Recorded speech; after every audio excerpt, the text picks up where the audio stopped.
Good morning and welcome to the main event, our Q&A episodes. Thank you for all the kind comments over the last wee while, and thank you for your many questions as we take this pause right after 98-99 and everything that gave us as the Champions League changes again into a new format of 99-2000. To go through your questions, I'm joined as always by my two friends. Adamski's here. Adam, how are we doing?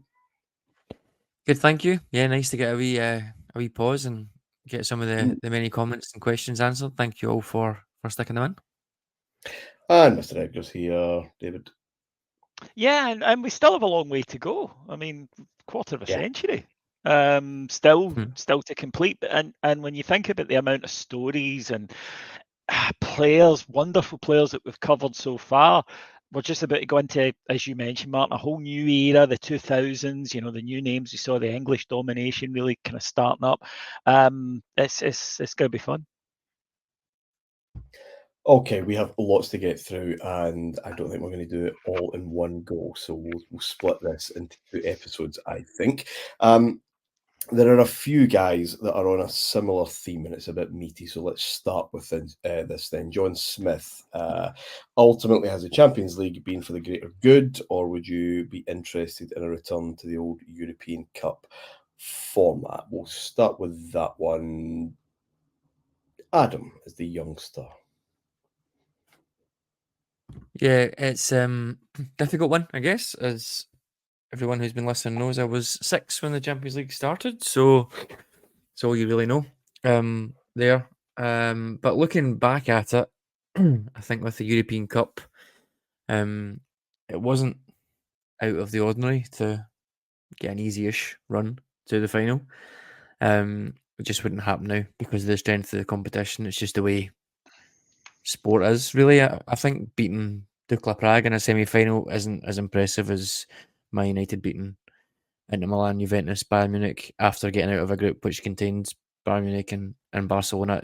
It was the pinnacle of the time, but it doesn't mean it's always going to be the pinnacle. And for me, there's an element of luck when it's a pure knockout like that. There could be some years where you end up with really big ties early, as we've covered on here, or you get a final that everybody wants. But I think in this way, it is geared up better for the fans because the elite are playing the elite more often, and you can argue it's a closed shop and it's this and that, but ultimately it's the Champions League is the name of it, and people take that literally, but it should be the cream of the crop playing each other every year. And I don't think over the last 20 years we could really argue that it's been anything other than that. So I think that for me has been, it depends what the greater good is. Obviously, if it's literally just about this, I think it has been absolutely brilliant for European football. Yeah.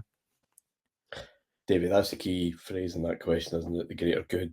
And we could all be very holier than thou, moralistic, broad view. Will someone please think about the children, etc.? The quality is, I think, in a literally different league. And because of that, but the wider sport may disagree, I guess.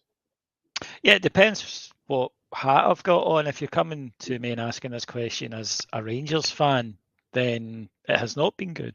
And I would say that if you're a fan of a team from a country like Scotland, Sweden, Denmark, Holland, even maybe Portugal, etc., it hasn't been good for us, but because it was designed and very quickly became something that became very difficult for us to compete in. Not wholly the Champions League, we have to say. The thing that changed English football was TV money. That's been the thing that has changed it. And then over the last couple of years, we've seen the emergence of state-backed football clubs with outrageous amounts of money. I mean, pretty much unquenchable amounts of money there to spend. So I do understand the frustration, because you can get in a situation which we're in, unfortunately for us, which is that if one team from a country keeps getting to the Champions League and others don't, and this has happened in a number of smaller leagues, that it becomes very difficult for the rest of the clubs to catch up with them because they have the superior finances, and it becomes a bit self-perpetuating. there is a problem with competition in domestic leagues all across Europe. There's no doubt about that. And it is something I think that might come to a head at some point. But in terms then, if you're asking me with my football fan entertainment hat on, then clearly the Champions League has been a good thing because, as Adam says, you get to see the best. I think to win it, you have a more legitimate shout of being the best now. I mean, if you were European champions, you were European champions, that's fine, but you won 4 ties, 2-legged affairs. Now to do it, the amount of matches you have to play to win it is just so great that you legitimately will have to go. Nobody can get to a final or win it rather without taking on a top side. It just isn't possible anymore. So from that point of view, it is. I think the difficulty that maybe older fans have, certainly we as Rangers fans are legit because we are on the outs, and it took away a legit dream that people from smaller countries had even when you and I were kids, Martin, which was you could be a fan of a team in Sweden or Romania or Austria or Scotland and think we have a chance, right? We need a lot of things to go right for us, but we can win it. It has been completely taken away from us, and it's now being taken further away even from other clubs. It's been coming down now to a very, very small elite. However, you can't uninvent the arrival of the money that came into football that came. So I think that while it's brought some unpleasant things, there's no doubt about it, certainly from a Rangers fan, but I do think that there have been other factors in terms of the way that football has changed financially that probably made more of an impact even than Champions League did. The money that you get for finishing bottom of the English Premiership is around 3 times what you would get from getting into the Champions League. So that has skewed the market. And I suppose all you can do as a fan is just say, do you know what, I'm going to enjoy what this produces rather than just harp on the negatives, because it does provide some thrilling matches. And I always think it's funny when people say to me, oh, the Champions League, it's got really boring recently, and I'll rhyme off a number of games and they'll go, I didn't watch those. And I'm like, well, that's, if you don't watch it, then if you've decided it's boring and you don't watch it, then yes, but if you are watching it, and a lot of people are, obviously, it's still very exciting, I think. Yeah. I wouldn't be interested in returning to the European Cup format unless there's a genuine European Super League, and I think there's something in that unseeded jeopardy kind of knockout competition, but you still would have to have the ultimate test of who's the best team in Europe, and we're close to there, but I still think the Super League is the ultimate test of who's the best team in the league, because league football is the ultimate test of who's the best team. David Clapperton, a similar kind of point. Do you think the closed shop that is the Champions League has now become was always the end game for certain clubs, ourselves included? How did it get to this point, and has it enhanced or hindered the overall quality? I'll take that slightly. Yes, it was. I think before you answer this, you should, Martin, I think before you answer this, you should know that David Clapperton doesn't like dogs. Oh my, I didn't know that. No, he posted another thread that he doesn't like dogs and he doesn't understand adults who like dogs. So I just think that should be factored into any answer. Oh dear. No, it was. That's really knocked you. I'm sorry. It's bizarre. I mean, does he like cats? Is that the thinking? I don't. No, just pets at all. Doesn't like pets. There's some kind of psychotic empathy issue there. Yes, it was the idea. Rangers wanted to be part of the closed shop, but for different reasons. Just being that time a club with history and with money and with ambition, like other clubs at the time, how can we get this all kind of ring fenced and we don't get put out by Bayern Munich in the first round? But what Campbell, Ogilvie and David Murray did not foresee, especially when they signed up to that European Central Fund, which was where all the commercial deals were done and were spread around the teams, because teams had to do their own TV deals before that and their own advertising and sponsorship and whatever else. And this was great until TV started calling the shots, as you say, Davey. And that is what they didn't foresee, and they certainly didn't foresee second place, third place, and indeed fifth place teams entering the fray. But that is, be careful what you wish for, I suppose. We wanted to draw the ladders up, but on our terms. Another one for John. I think that's the thing, though, isn't it? That's the thing, isn't it? You can't decide to create an elite competition and moan when that's what happens. Like, nobody could predict how big the Premier League was going to be, as it was all so new. But it's that led the way. That led the way for what was possible TV-wise. Well, Serie A had actually, the REI had done a lot of that as well. But yeah, another one for John Smith. How would you feel about a Club World Cup, which we're obviously getting, which includes the best of the best of the rest maybe, and qualifiers like the World Cup? Unlike international football, I have no huge appetite other than curiosity. I don't think Real Madrid or Man City need to play Boca or River Plate or Independiente or whomever else to absolutely justify their position as the best in the world. They are, by virtue of the fact they're the best European team. Does anyone want to shoot down my imperialist and Eurocentric? Yeah, with all due respect to the Asian leagues and whatnot, yes, that's just a fact. I didn't mind the old Super Cup, to be, I didn't mind that one-off game between the champions of South America and the champions of Europe. I wouldn't mind that so much. Look, there comes a point where there's only so much elite football you can take, and the problem is that we know that, with the exception of the countries you named, the South American sides, that there isn't a lot of respect. And I suppose the argument is, well, how can there be if you never see them? And that's fair, but I can't lie, I don't particularly want to watch Manchester City versus an Australian side. I don't think there's any value in it at all. And I think there's enough football in domestic leagues, because you really, most football fans in Europe now have 3 leagues that they watch as a basic, which is your own league and the club you follow. Then most people watch the Premiership, and then European. So to then add another one, I just don't see how it's massively commercially viable. No. And I think that's one of the reasons that it has been slow to take off, is that the TV numbers for it are not good.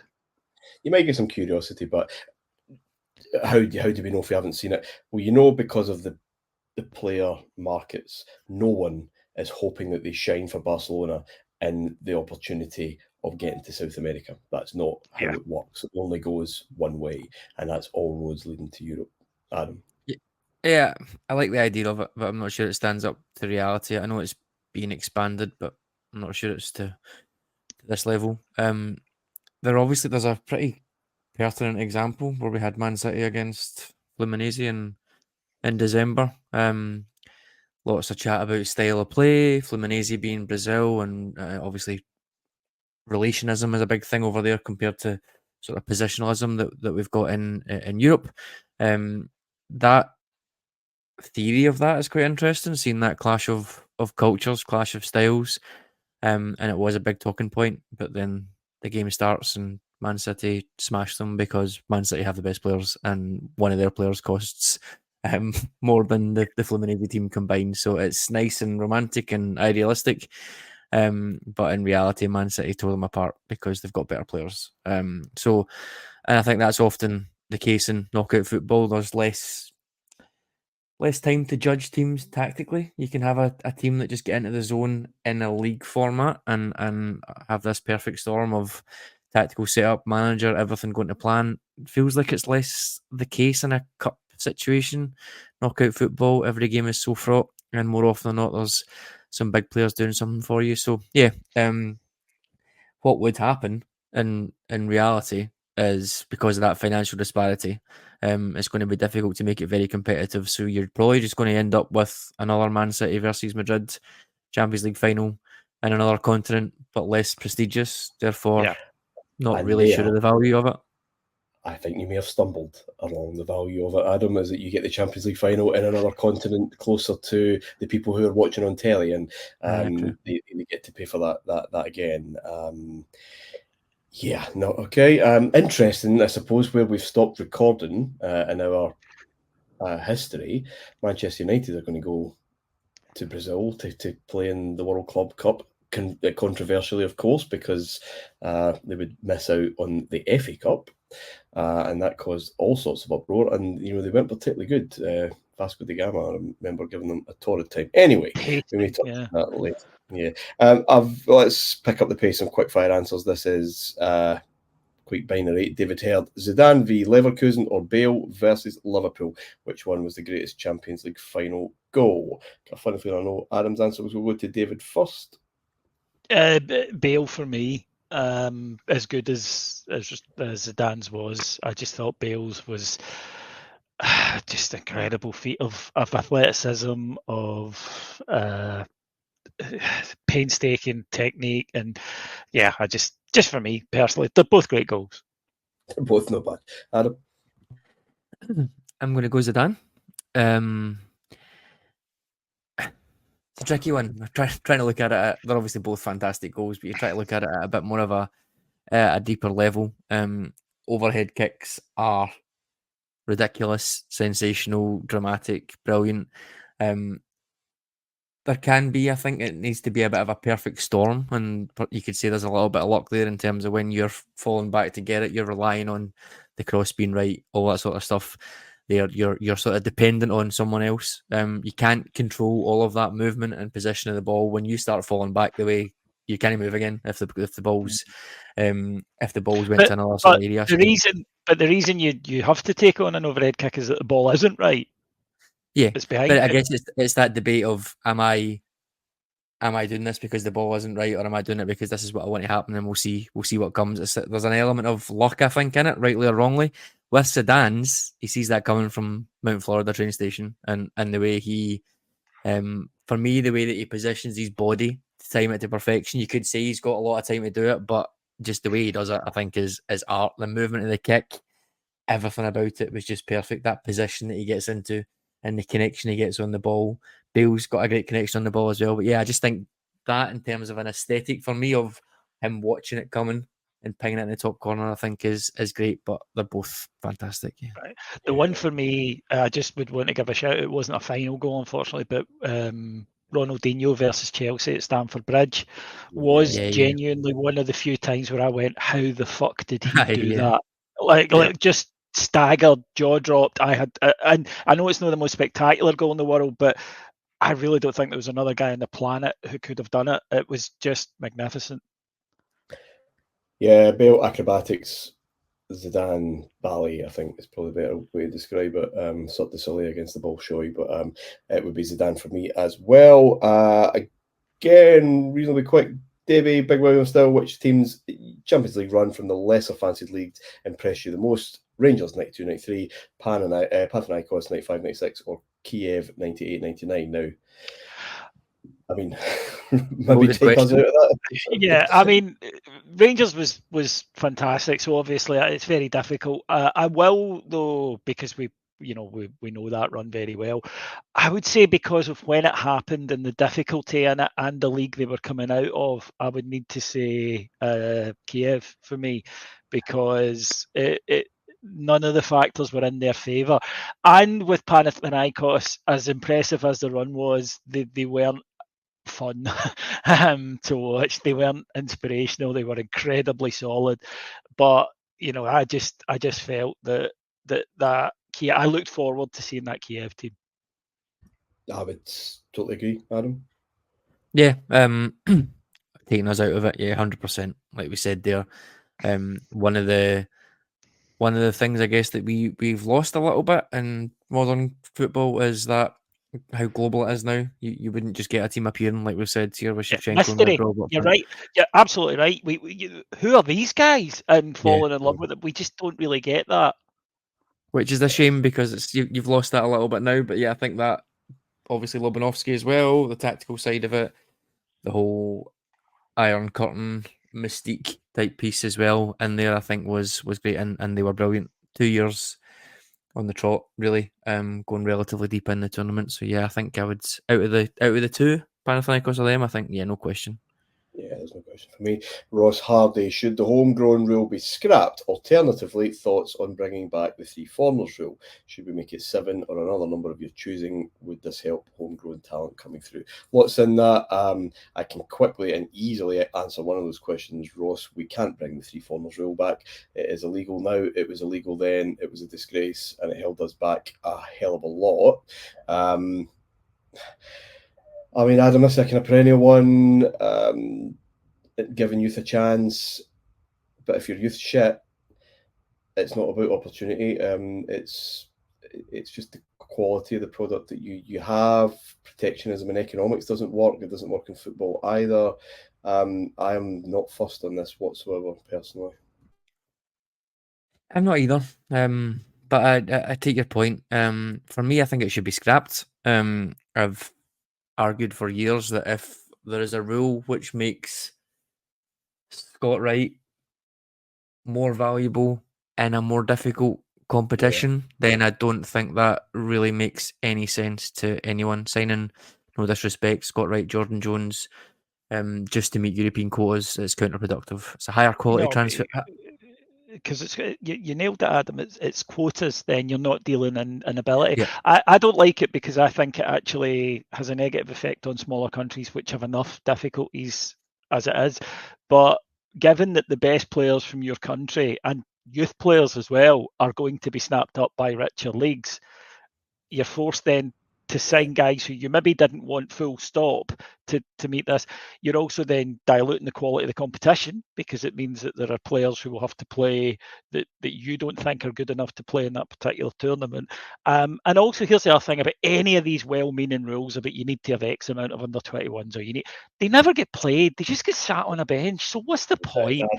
Absolutely. The only thing I would, the only thing I would say is to try and, I don't know, be more drastic about it, I guess. But yeah, if it's a higher quality competition, gearing a transfer strategy around looking to buy squad players is not the thing. For me, if there was something more drastic, I would maybe look at seeing. And I take your point about the youth potentially not being good enough, but maybe you have to have X number of players, even if it's just 1 or 2 in the starting 11 for some games, within a group stage or within the competition, to force it basically for no. And again, it's a false thing. It's for no reason. But to force it to say, right, let's play youngsters and let's see if they're good enough, and bring it through that way, that would have negative effect as well. Obviously, if you're bringing in players who are nowhere near the level that you need them to be, and that could have some issues for smaller clubs who maybe haven't invested in their youth and all that sort of stuff. But in terms of a sort of homegrown rule that we've got just now, I don't think so. If it was going to be something else, I'd like to see it being maybe a little bit more drastic and try and force it through. But yeah, I don't think it's really worth it. Soccernomics, I think that it argued really convincingly about the kind of argument at the time in England that, oh my goodness, there's far too many foreign players. What does this do to the English national team if players don't have a chance? And it's, look, protectionism is bad. It protects poor quality. If you're good enough, you will get through. And actually, if you do have an English player coming through, they'll have to be bloody good. And then it's, a lot more impetus and a bigger carrot, I guess, in order to do that. Okay, James Muir, who was the best team not to win the Champions League or European Cup final? Well, this is quite an interesting one. You got us, obviously, Arsenal, Lazio, Roma, Atletico Madrid, Valencia, 99-2000 Valencia. Oh, okay. There's 2 different questions then.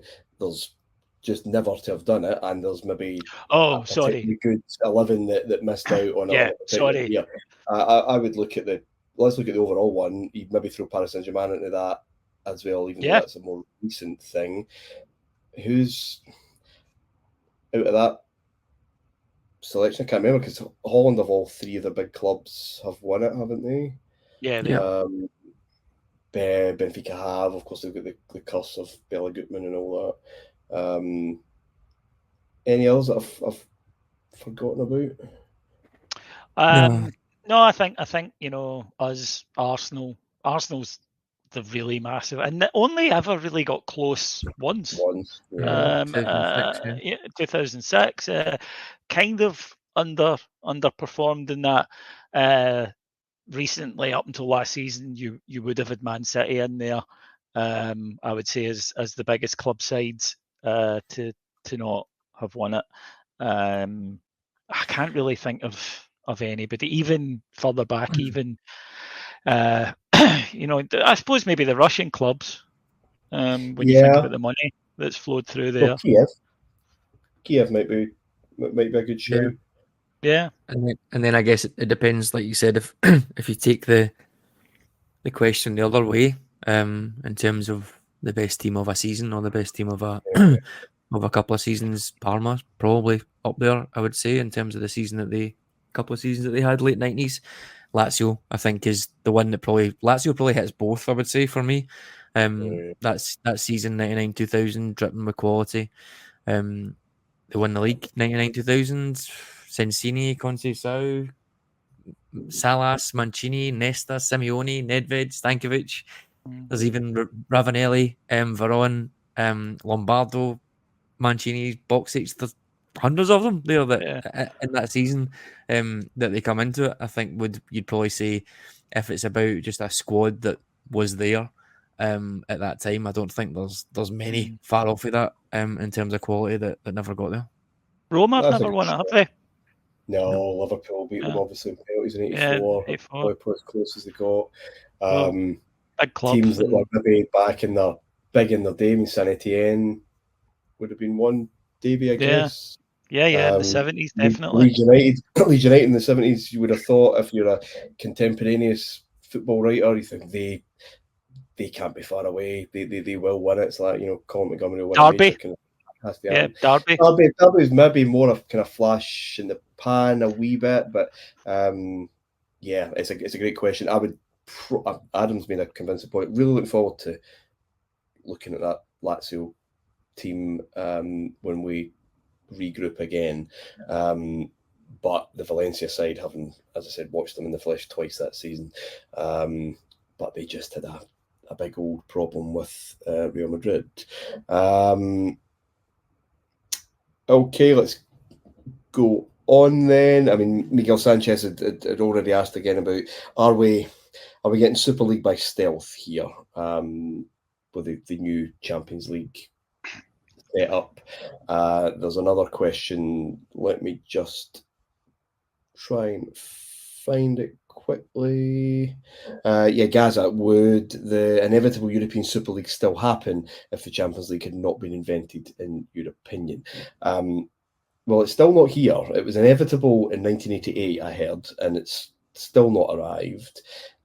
All of these things, and just come back to the question from Miguel, this is all just stepwise iterations, really. This is, Campbell's suggestion was accepted because UEFA were scared of Berlusconi's Super League plan, and every single modification has just been to appease and appease and appease and appease. And if we do get a Super League, then it would never have happened without all these iterations, David.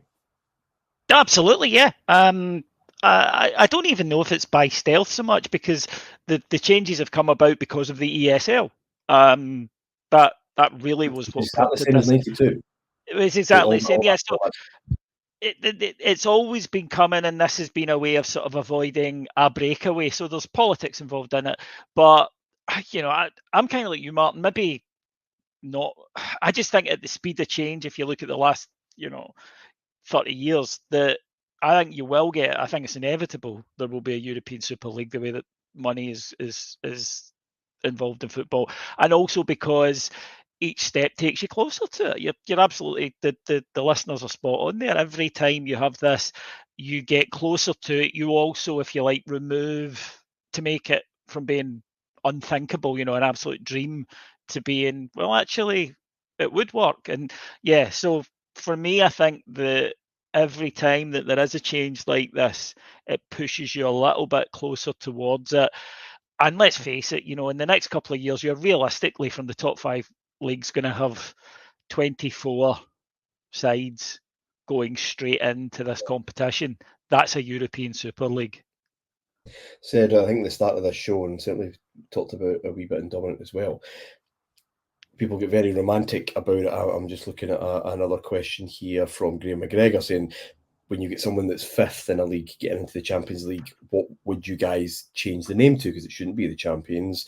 He's going for there maybe clubs in our own country better than us, but we're attractive to Broadcasters League. The league thing was the point. It was the original dream of Gabriel Huno to have that European league structure. But travel in the mid-50s, communications in the mid-50s, simply that just couldn't be absorbed, couldn't be done. That's not the case now. And yeah, it's an unpopular opinion, but I'd have it tomorrow, even if that's three leagues, which is kind of where we're going, isn't it?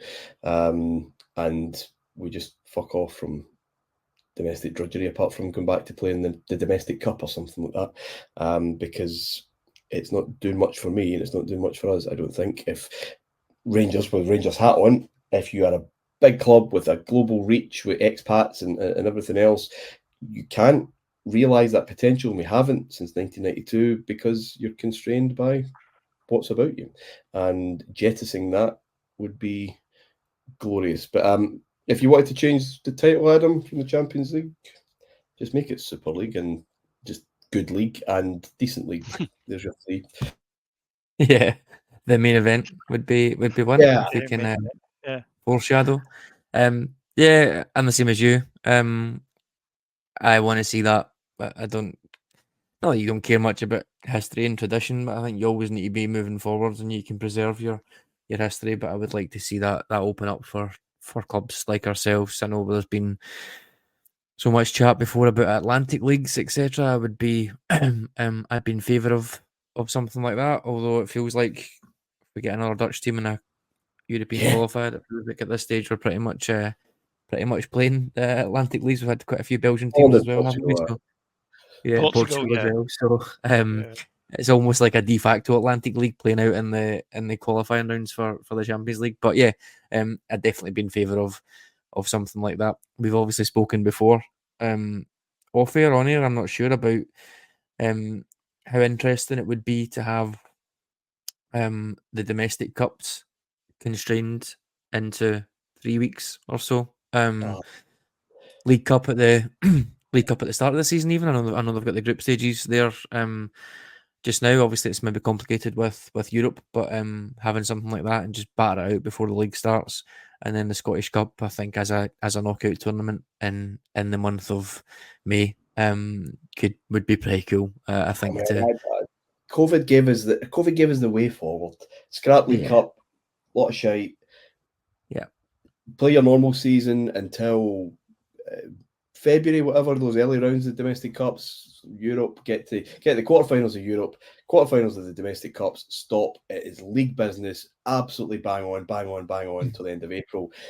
You finish your domestic cup competitions in the first 2 weeks in May, and then you go to a country where it's going to host the Champions League and it's going to host the Europa League, quarterfinals, semi-finals, and final, all in the one country. That would do for me, but no one listens to me, not even in my own home. George Gale, that's a great question. I'll start with you, David. Why do you think it was so difficult for teams to retain their title pre-Champions League period? This was the norm, but apart from Real Madrid's three-peat, it has not been the case for 30 plus years. This has been interesting because the old European Cup was characterised by hegemony, Real Madrid, and then Ajax, then Bayern Munich, then Liverpool, and Forest, and then a wee bit of an interregnum, then Milan. And it just couldn't be done for ages in the Champions League until that Real Madrid run. Why so hard? It's just, does this prove really the original kind of talking point about quality? It's fucking hard to win this. And it's just too hard to kind of do it. It exhausts so much resource. I think that the time that we've stopped is a great example of this. I thought, right, that's Man United cracked it, right? And the next 2-3 years, Man United are going to go in, because that's sort of what they've done in England, you know, they built up and learned and won it and then dominated. And it is exactly that you can't, those teams that we mentioned in the 70s and in the 80s, that they were the best teams and they could legitimately win 3 European Cups, maybe only playing 2 other top sides across those 3 years. That could happen. Now it can't happen. You look at this year, Manchester City, they don't retain it. Why not? Because they ran into Real Madrid. Right, and to do that, they had to run into Real Madrid.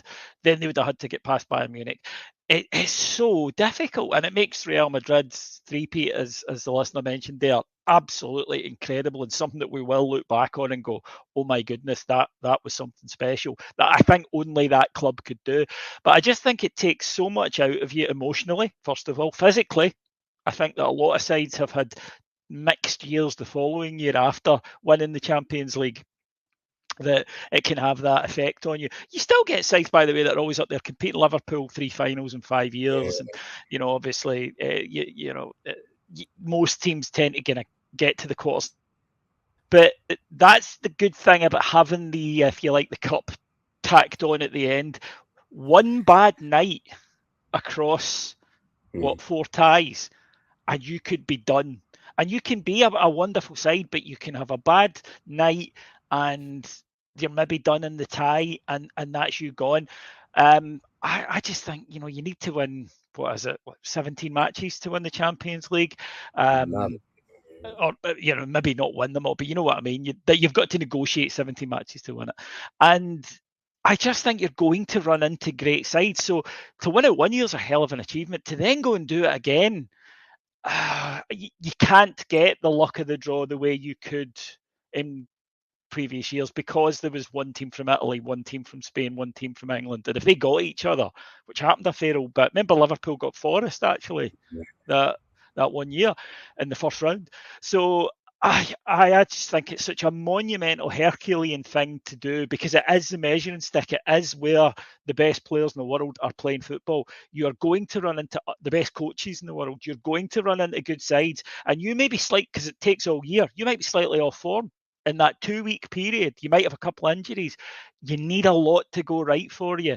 And doing it more than once, history tells us that only one club side have been able to do it. And it's a club side where the level of confidence about their ability in that tournament is through the roof. And also, rather strangely, a club side who, if they win the Champions League, don't particularly bother about their league title.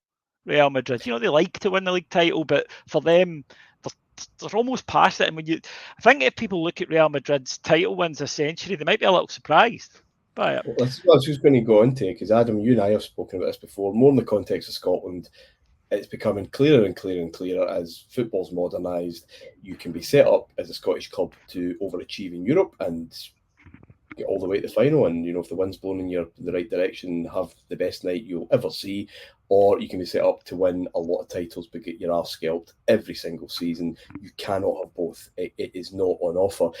We've just finished, of course, Manchester United's trebles. There are other doubles and trebles through the history, but it is bloody difficult for the big lads. It's doubly difficult for the elite teams to do both, to win the title and the Champions League. Yeah, I think as David said there, the 3 in a row that Madrid got, they only won the league once during that. They finished third in the final season, and in fact, in that period that David mentioned from 2012 to 2019, they only won the league once out of 7 years. Barca and Atletico Madrid were dominating it, so it's a chicken and egg thing. Are all your eggs in the Champions League basket or La Liga? But what history has shown is it's really, really difficult to do both continually, and I think that's it. Maybe some teams might favour the domestic league more because that's their guarantee into the Champions League next year, whereas they maybe don't back themselves to get further than the quarterfinals of the Champions League and then go out, so they sort of lose sight of it as it gets further down. I don't really know, but Madrid just don't seem to have that. But I think for me, it's no different to Man City dominating the Premier League and not being able to get in the Champions League, not being able to go that distance in the Champions League. I think that is the same as Madrid only winning 1 in 7 in the Liga, but getting the 3 Champions Leagues. I think both of those things are great achievements, but the other thing is a big disappointment. So I think it is really difficult to do both. I think as well, probably number of games. Teams are getting fitter. They're still miles away from the levels. I mean, teams are getting fitter in the era we're talking about now, like the kind of late 90s, but they're still miles away from the levels that we see now, from much worse teams in today's era. Man United had to play 13 games in Europe to win it in 1999. When they won it in 68, they played 9 games. Much slower pace, less intensity in the leagues, less travelling, less international games, etc. All of that stuff takes its toll. And I think you're seeing that there's such a strain on clubs now that even the best squads in the world or the biggest clubs in the world just can't do both regularly at all. And I definitely think the point that we made there about Rangers, I've said this for a while, like since the first couple of seasons under Gerrard, you're not telling me that the efforts in Europe didn't have a toll on a smallish squad, lack of quality. It's absolutely fine to turn it on in the big games, and you can chat about mentality and turn it on in the big games and this and that. The number of games that squad was going through, the wheels fall off domestically. They could be fitness issues there, fatigue issues, as well as mentality, as well as quality, all that sort of stuff. But you wouldn't trade it, I guess, for some of the European nights that we've had. I guess that's a debate. Would you trade some of that for another 3 league titles? I'm not quite sure, but yeah, it's really, really difficult to do both, and it just gets worse when you go further down the financial food chain. There's not much in this world that I would have traded a win in Seville for, I can tell you that for nothing. Yep. Stuart Thompson, best combined 11 from the winners in the years we've covered so far, so 93 to 99. My 11, I went 4-4-2, Van der Sar in goal, Panucci at right back, Rijkaard Samar centre backs, Maldini at left back, obviously, Beckham right midfield, Albertini and Desai in the middle, Overmars in the left, and Del Piero behind Boxic. Adam. I've got a few similar. Got Van der Sar in goals. I went for Tassotti. I went Desai at centre half. I was toying between him and Stam, but I went Desai at centre half with Baresi, Maldini at left back, and then I've got Beckham and Overmars on the wings, Davids and Seedorf in the middle. Would have quite liked Redondo in there. But I went Davids and Seedorf, and then up front I've got Littman and behind Del Piero. I nearly took Davids, obviously, but David Edgar?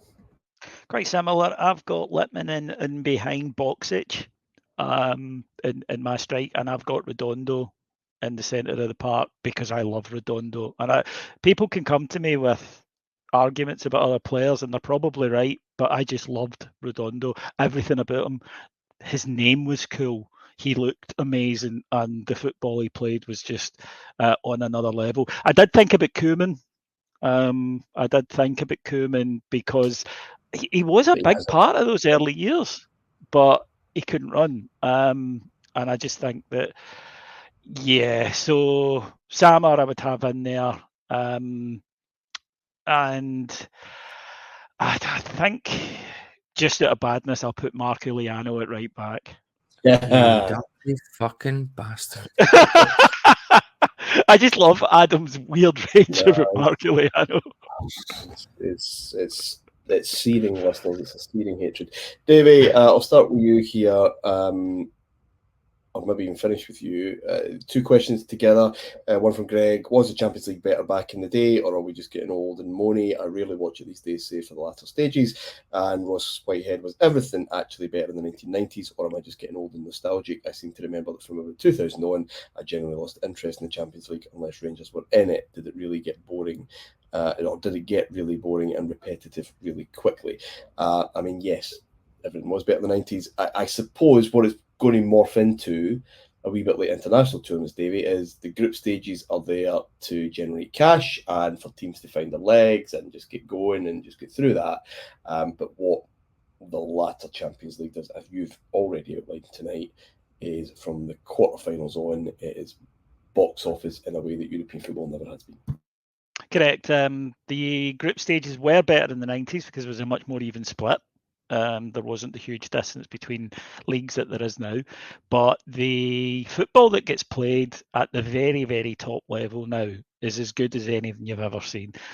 And look, I miss the 90s a great deal for a lot of reasons, but the football that gets played at the elite level now is as good as anything we've ever seen getting played. It really, really is. But also one of the reasons I think people will. One of the things that people miss, and I miss this, and it's been great going through the show too, was that sense of newness, which it can never have again unless you're a kid, discovering it for the first time.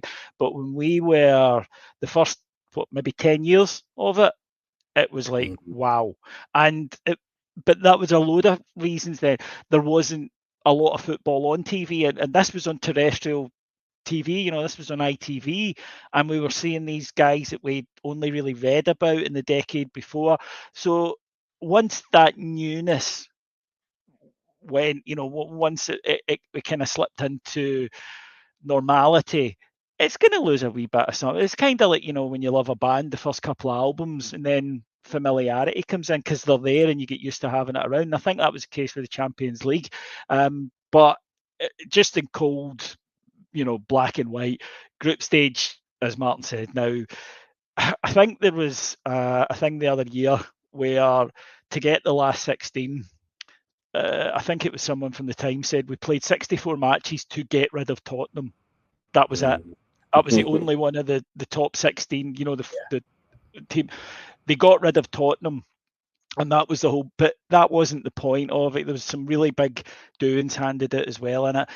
It's about letting teams from smaller leagues get in and make a few quid, and then we get given our jackets and told to fuck off, and the big boys get. Yeah, it's kind of like when you were a kid, isn't it? And then your parents, you would be allowed the first hour of the party. Then it was like, right, into the bedroom, big folks talking, and that's kind of the way the Champions League has gone.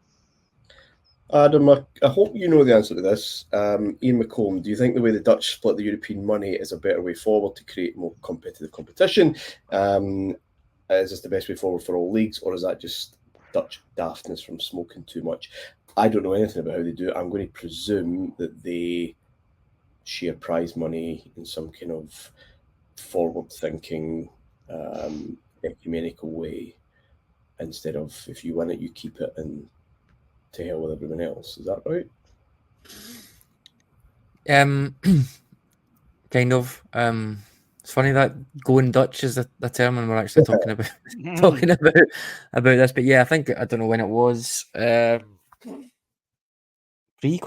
maybe they decided they'll share some of their income with lower ranked teams that didn't qualify for the European competition. Can you imagine how parochial things are here? There's absolutely no chance of that being a thing. I'm sure the clubs would gratefully accept it. But yeah, it's a percentage. I don't think it's a huge percentage, but yeah, basically anything they get from playing in the group stage competition, it's shared down the way, just to sort of distribute the wealth. Isn't there something that happens to put it in context? Dutch clubs they give 5% of what they make, so we are not talking the pot gets split among. When you think of that 5% goes to clubs, how many clubs? So, for instance, I've got an example here. Feyenoord this year, 28.4 million. They'll give 1.25 million. Now, it's nice of them, but, Tokenistic. Makes for good headlines. One last one before we finish for tonight, and we'll come back for next week. Moody Marco, he's asking about myths or exaggerations that are, by way of constant repetition, now seen as fact. For example, Maradona won the World Cup for Argentina in 1986, or Serie A for Napoli single-handedly. He's looking for stuff that relates specifically to the Champions League. The first one that comes to me when myths is Marseille were stripped of their title. They were not. That's not true. They were champions of Europe in 1993 and remain so, despite what you may read in certain books. Any from a playing side, Adam? Zidane was good. Yeah, Zidane as a being, as a myth. Yeah. About maybe the Man United final. Again, we were talking about this. I wouldn't say it when Rob was on. I'm sure I'll get an angry email from him afterwards, but they weren't great. Like you said, they made mistakes. Made mistakes in selection, made mistakes in the game. There's an element of throwing the kitchen sink at it and hoping for something to happen, 2 set pieces in there, but it's then the myth is the wrong word for it, I guess, because it actually happens, but then there's like a legend born around it, Fergie time, never say die, all this sort of stuff that kind of wouldn't have happened if he hadn't made a couple of very big mistakes. And that's where I think more and more recently I'm sort of succumbing to the whole, most of this stuff is random. There's no grand overarching plan. A lot of things are based on things that happen in a split second, what way the dice falls, how you get yourself on the right side of that. Lots of elements of luck involved in these things. More and more I'm sort of coming to that with general footballing opinions. Not a big fan of coincidences or anything like that. But yeah, I think maybe that would be one for me, in the sense that it wasn't necessarily the sort of all-conquering Man United's putting the cherry on the They'd the done top before. They had been in that season. I think it's a great one, Adam. I've just watched, I think you have as well, the Amazon Prime 99 documentary, 3-part. It is brilliant. And Rob, I think, contributed to that, and he would not disagree at all that Ferguson losing Keenan Scholes with a sensible option of putting Ronnie Johnson up in midfield alongside Nicky Butt and try and smother the game, keep Giggs and Beckham wide as they've been causing havoc all season. Instead puts Beckham in the middle, Giggs out in the right, Blomqvist in from nowhere. And in the 90th minute, he has got this badly wrong. He had a tough situation, he's made it worse. And if that match peters out, I'm not sure, given there's a bit of pressure on from board level about his other interests and just where the thing was going with Europe, just not going to happen.